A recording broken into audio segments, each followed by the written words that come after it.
I find myself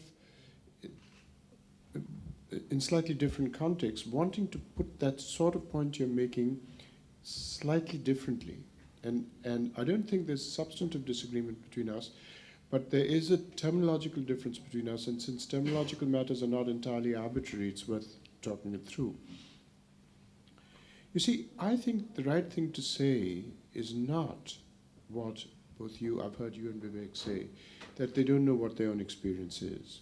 I think the right way to put it is that their mentality is in two different frames. You know, psychologists call it the frame problem, and each frame is fully within consciousness. But what they don't understand is that there's an unconscious conflict within the frames because of the border between the frames, right? So that's the way I think you should put it, that they, in one frame, given a certain, you know, they've surrendered their minds to certain things, as you say, the colonial in your case. I've got slightly different interests, so I would put it. But whatever it is, they've surrendered their minds qua surrendering to these things. Think about it in a certain way. They have other frames which are much more, less, as it were, cognitively shaped, the experiential, etc. And that's where the word experience seems appropriate, which are there, and if they and they're actually inconsistent with it because this falsifies that, as it were. And I think it is the task of politics to remove the border between the frames. It's a bit more complex. It's a bit more complicated. But anyway, so I would say that that's the right way to put it, and for you it would be that they should come into a self-consciousness about what the experience really is, and for me it would be to remove the border between the frames so that they can deliberate their way out of a latent conflict of which they are unconscious. But each frame is totally within consciousness. Well, let me just say one sentence and then let's pursue this discussion. I would suggest really at leisure. Not quite, because I don't say they don't know what their experience is, because in a way it's very difficult to conceptualize any organism without experience in some senses. Yeah? My claim is that they cannot access their experience. I don't mean by that there are two frames, one much more experiential and another not. I'm saying if you want to use the frame terminology, you have three things. You have two frames and something which is experience, let's call it that way. Well, they cannot access experience and they are not at home in either of the two frames.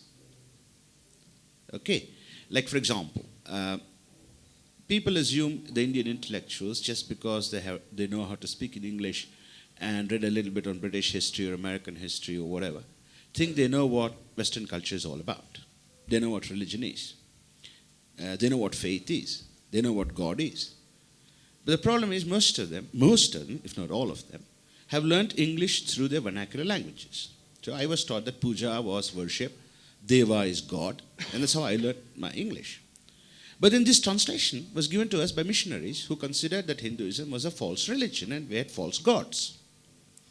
So it took me 10 years of study of Christian theology to discover that God doesn't mean deva at all and never could have meant it, any more than puja means worship. Puja doesn't mean worship at all. But you talk to the Indian intellectuals, they tell you it's the same thing. Like, for example, Achin, without problem, talks about Indian faiths. Well, if you ask him what is faith, he wouldn't know. Yeah? But he assumes he knows. Where does that assumption come from? It's because he can speak in English, that's all. Maximally can refer you to Oxford English Dictionary. But this man doesn't know what faith is. He has not done the study required to understand what faith is, either in Islam or in Judaism or in Christianity. So, in that sense, they're not at home with the Western culture either. But then they're not at home at all anymore with even Indian things. For example, I have had manovikara, I need chitta shuddhi. You ask them what the hell does it mean? They wouldn't know. They would know the difference between manas and chitta. But they will talk about manovikara and chitta shuddhi. But you ask them what it means. Yeah? So even in Indian languages, Indian concepts, they are not, Indian words in Sanskrit which they use in vernacular, they are not familiar with. So they're not at home in either of the two frames. Because of which, I believe they cannot access their experience. So this is what I'm trying to say. I wanted to try and say something briefly about the relationship between my argument in my book and the argument I see here, and maybe where my discomfort comes, or my lack of understanding and my not having completely understood your position. In identifying the way in which the phenomenology of religion in American legal contexts is Protestant in its structure and excludes other forms of religious being and experience. I understand myself to be making quite a small claim. I think what concerns me is that as I understand your claim, there is a kind of causation, or I hear you as making a claim that this same kind of structure actually causes quite a large historical phenomenon, that is communal violence, that this large and fairly complex event is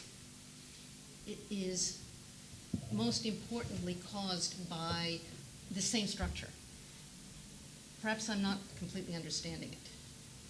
That there is a kind of way in which the narrowing of the possibilities of human life by a Protestant model of the self and of being also excludes in some way in the Indian context, or sets up a situation in which there are kinds of divisions which then become violent, and that there is, am I understanding you correctly? Yes, but you must be, if you add the following, it's not secularism alone which creates violence. It's secularism when it meets paganism as a living entity, which is what's happening in India, that contains the root of the problem. It's not simply secularism taken on its own, because that would mean that there must be continuous communal violence in America, continuous communal violence in Canada, Great Britain, France, Germany, you name it. That is not the claim. In a country, this problem in a way has its analogues in the Roman Empire, actually, when Christianity, the nascent Christianity, met a living pagan force, it has exactly the same problems. Now, this is being reproduced at a very high level today in the Indian society, not just in India. Sri Lanka is another example of it. Very soon it's going to happen where secularism becomes, and where an attempt is made to impose secularism on countries, on cultures which are pagan in nature, you'll have this problem. That's all I'm saying.